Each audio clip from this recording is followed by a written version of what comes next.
Hey lads, it has sure been a hot minute since you guys have seen a challenge run from me, so here we are. I figured I'd, end my little hiatus and come back and give you guys some more content, so hopefully I'm going to have a couple videos out relatively quickly, considering all I really have to do is just some basic editing. But without further ado, let's just jump into this one that you guys have been waiting on for months now, and ask if you can beat Fallout 4 as Frank Horrigan. Now, starting out, since Frank Horrigan canonically has 10 in all specials, I went ahead and just used a little cheat terminal mod to go ahead and add the rest of the points into my specials, which some of you may consider cheating, but I consider it an accurate cosplay run, considering that's the character's actual stats. But, then again, this run isn't exactly going to be a difficult one. I have plenty of mods downloaded for this specific run. I'm going to be using a mod that adds in the Enclave Mark II power armor from Fallout 2, as well as the plasma caster, since for some reason Fallout 4 doesn't actually have a plasma caster, all of which were able to be crafted at the chem bench just right at the beginning of the game.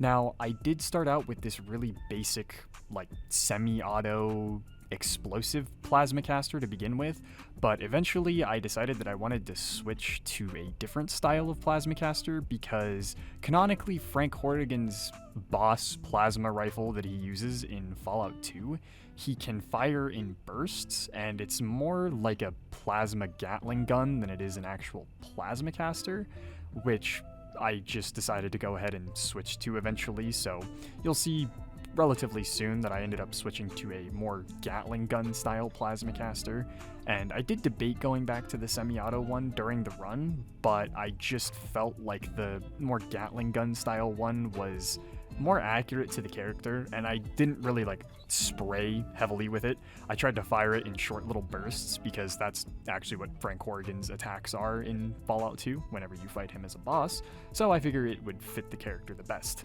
I've also used console commands, as you can see, to make myself relatively tall because Frank Horrigan stood at a whopping, I believe, 12 feet tall, so it kind of was necessary for me to just be an overgrown monster.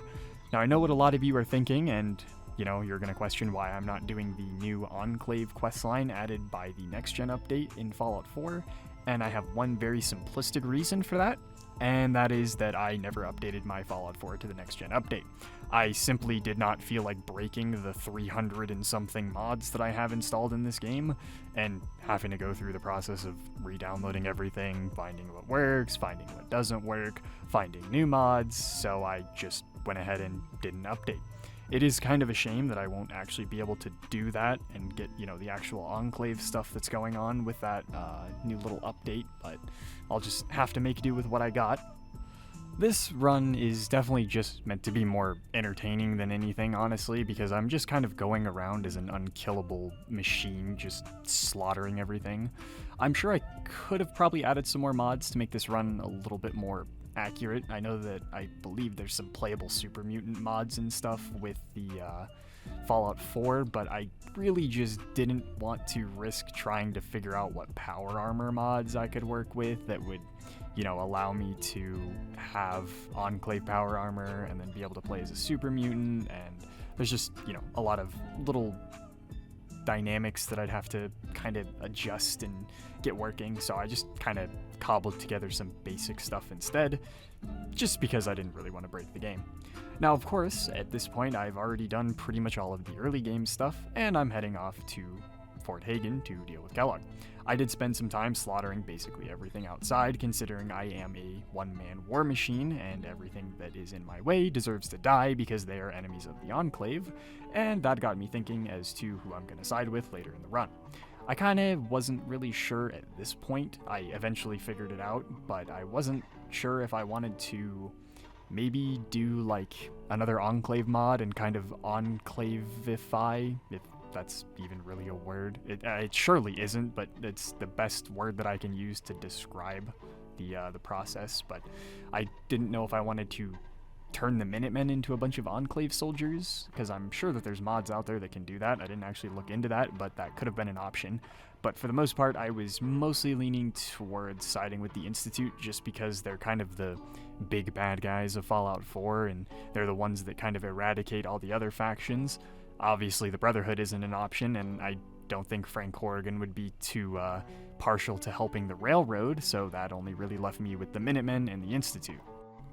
I also tried to keep things somewhat accurate and kind of spam chems throughout the playthrough because Frank Horrigan was actually hopped up on a ridiculous amount of drugs during his time with the Enclave, mostly just to keep him alive and functioning, really, considering he would just kind of go psychotic or just cease functioning if he didn't have a ridiculous amount of drugs keeping him, alive, and his unique power armor as well, so that's all well and dandy, but I figured it would kind of fit the run a little bit more, and it was a suggestion I actually got back on my New Vegas version of this run that I should have been using a lot of chems and kind of keeping myself on the chems or addicted to the chems for this run, but I'll go ahead and let you guys know that I took the perk that makes me not get addicted to chems just because I didn't feel like dealing with chem addiction throughout the entire run.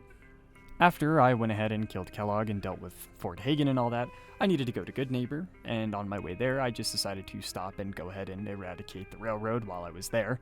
They were pretty much pushovers. I mean, nothing can really stand up to a 12-foot tall super mutant in custom Enclave advanced power armor with a plasma caster that is the equivalent of a plasma minigun.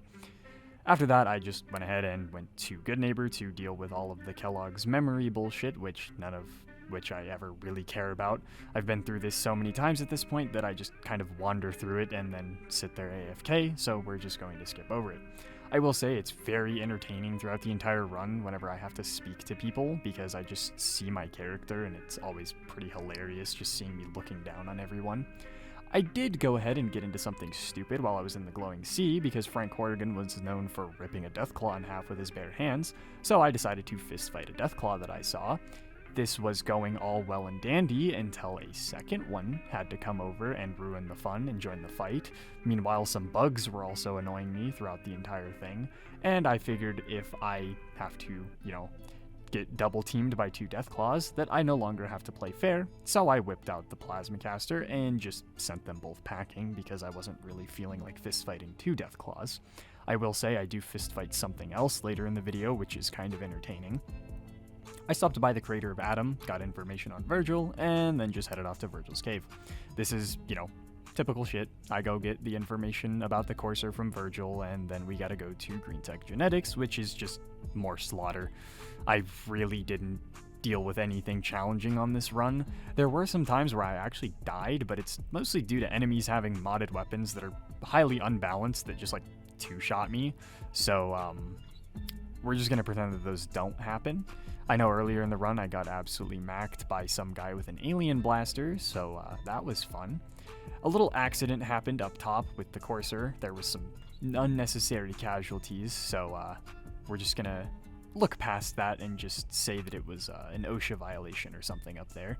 I went ahead and got the Courser chip analyzed, and then headed to get the Minutemen's help just to build the signal interceptor, since I don't really have any other options of getting into the Institute. I can't really get the Brotherhood's help because, well, Enclave member doesn't really work. I just went ahead and dealt with the settlement as best I could, to the best of my ability, helped them however they needed. I am a very compassionate person. Once that was done, I got promoted to General Frank Horrigan, and that actually makes me curious. I'm not entirely sure what Frank's rank was in the Enclave's military. I don't know if he was a general. I know he was a, very high-ranking officer. I don't think he was a general, but I could be wrong on that. I went ahead and got called Mommy, which we're gonna ignore. That just made me severely uncomfortable thinking of someone calling Frank Horrigan Mommy, but I'm sure there's something like that on the depths of the internet. Moving on, we're just going to go to Libertalia, which was basically just a slaughter. I didn't even try anything here. I just was eating mini nukes for some reason. This armor is just busted as hell.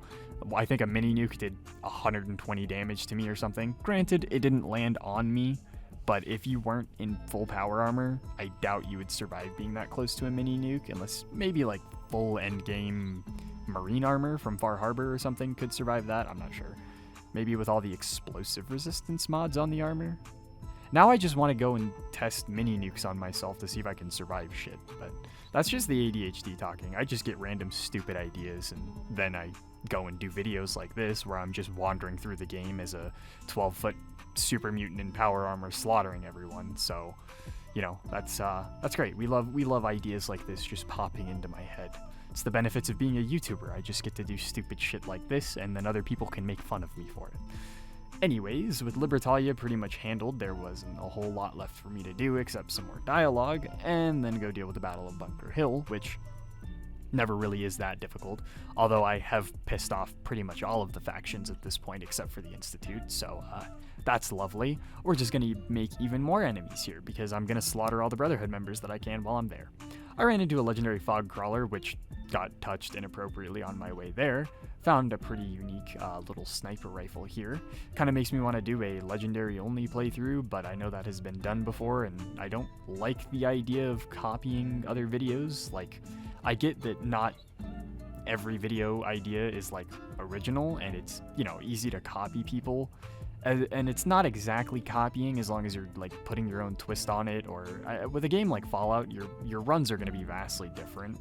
But I know Mitten Squad did a legendary only video, and I just don't want to like take that idea. It just kind of feels wrong. I don't know. I've never liked the idea of like using another person's content as my own idea for my channel, so I try to keep everything that I do pretty much original. I don't think I've done any videos that others have done that I know of, like any of the other big challenge runners, because I try to keep my stuff centered on me and just what I think is original. But obviously there's probably other small channels like mine that have done some of the things that I do, and I don't really mind that. I mean, I wouldn't be opposed to people doing the videos I've already done. I don't find any any like ill intent in it, as long as you're not copying the video word for word or anything, or copying thumbnails or anything. That's where things start to get kind of crossing a line, in my opinion. But moving on, we're just going to go ahead and go to Mass Fusion and deal with everything here.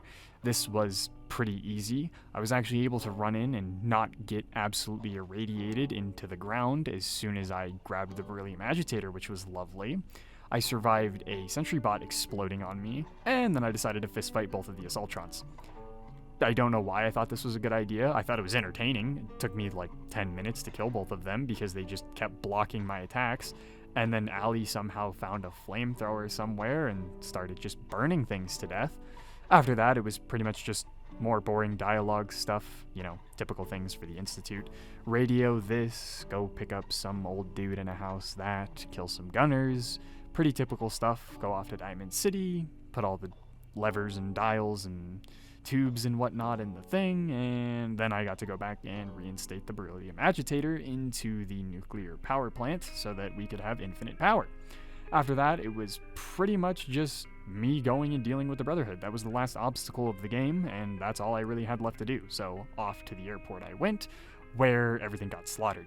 I'm sure the Brotherhood had pretty much a good amount of PTSD seeing a massive man clad in Enclave-themed power armor walk into their camp and start slaughtering people because of all the issues that they had in DC with the Enclave. I'm pretty sure that Elder Maxon probably had some Vietnam flashbacks the second he saw another Enclave member attacking his beloved camp of Brotherhood members, but he has some issues to deal with. He would have been like, what? Like 10 or something in the events of Fallout 3. I don't remember the timeline exactly, but I know he was a little squire initiate back in the Citadel there, so probably got some pretty bad memories as soon as he saw me wander into the airport and start killing things. Didn't matter though, I killed him in about 2.5 seconds, so he just kind of got to die. After that, it was pretty much just me standing there until the robot was hacked, and once that was done, I just ran away and watched the Pridwin get exploded by Liberty Prime.